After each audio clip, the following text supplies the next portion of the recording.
Hello everyone, welcome back to Pris Corner with me Pris. I hope you're okay wherever you are.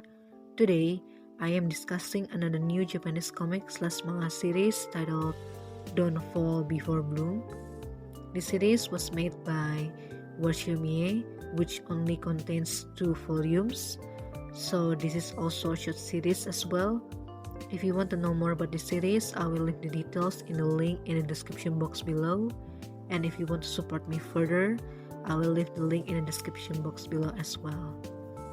So I concluded the series was based by 35% fantasy, 25% gray area, and 40% real.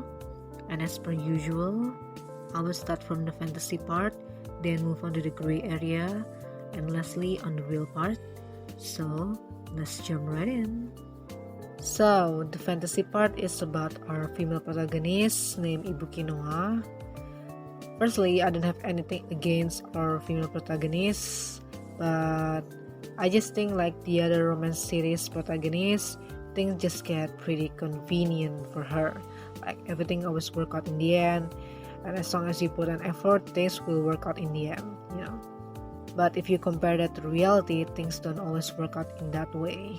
Sometimes even though you put an effort and really work hard or do your best, things just sometimes don't go in with your favor, you know, or go along with what you want in the first place.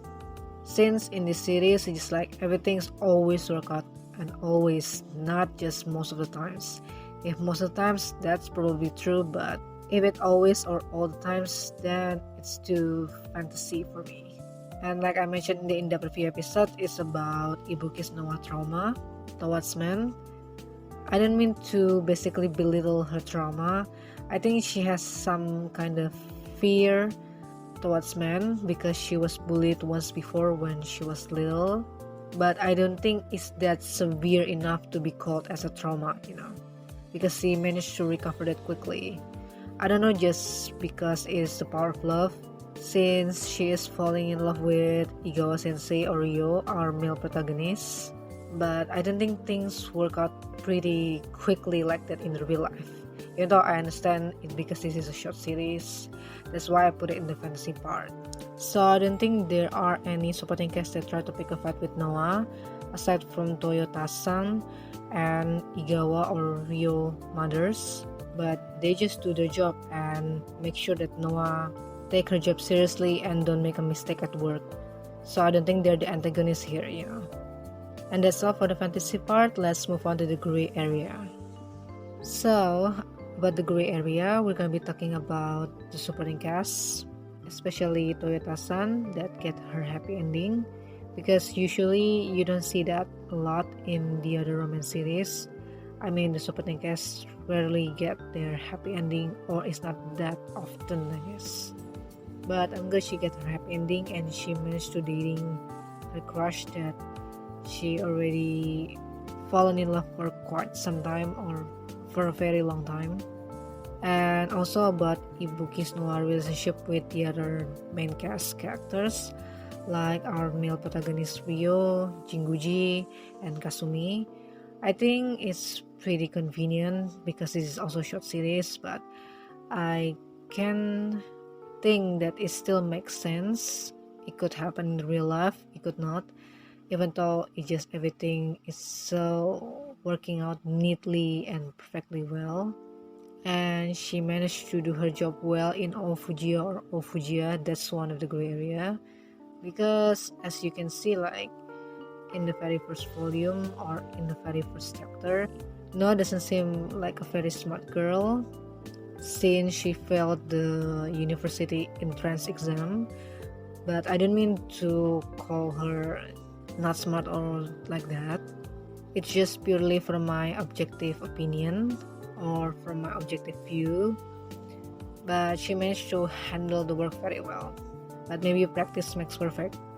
So that can show you like if you practice enough, you can be really good at it. Which just in my case, sometimes I don't see that quite a lot in reality, but I don't know about your experience, so feel free to disagree. And I don't have anything against our female protagonists, you know. And that's all for the gray area. Let's move on to the real part. So for the real part of the series, it's about Ibuki's Noah and our main cast's personal struggle, which they managed to defeat that and becoming a better person or a mature person.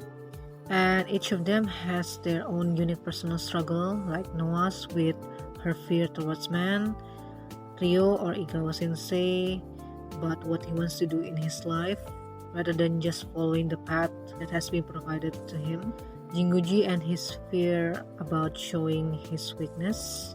Jinguji and his fear in showing his weakness.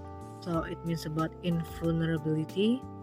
And then Kasumi that struggle with patience and persistence because he need an acknowledgement or emotional support from other people around him in order to motivate him to be better, And lastly, Toyota-san and her crush, they had to learn to express their feelings rather than bottling up their feelings. And each of them managed to solve their own problem and personal struggle and becoming a better person than before. Like Noah now managed her family in or local hotels, and I think she already cured from her fear towards men. And then Rio that managed to choose what he wants to do in his life, basically managing the inn with Noah. Also Jinguji's son that now work in the main branch of OO-Fujiya or OO-Fujiya group, while maintaining contact with his junior that now replaced his role at OO-Fujiya or OO-Fujiya inn. And of course, Toyota's son and her crush go out or dating each other. And I think they both get a happy ending, even though as a supporting cast.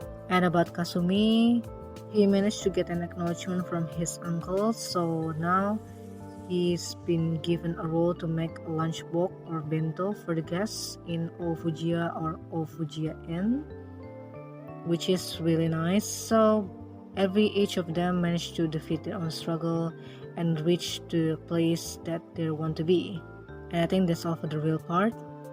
That's all for the What's Real Not episode today. Again, I'm sorry if there's wrong grammar or mispronunciation along the way, especially the Japanese part, since I'm not really fluent in it, but I'm trying my best. Hope you can bear with it and still can enjoy these episodes. And thank you for listening. Don't forget to follow me on Instagram to know what kind of content that I'm gonna be uploading. And also don't forget to stay tuned on my KoFi Page or any other podcast platform that you're listening right now. Stay safe everyone. Hope to see you soon. Bye bye.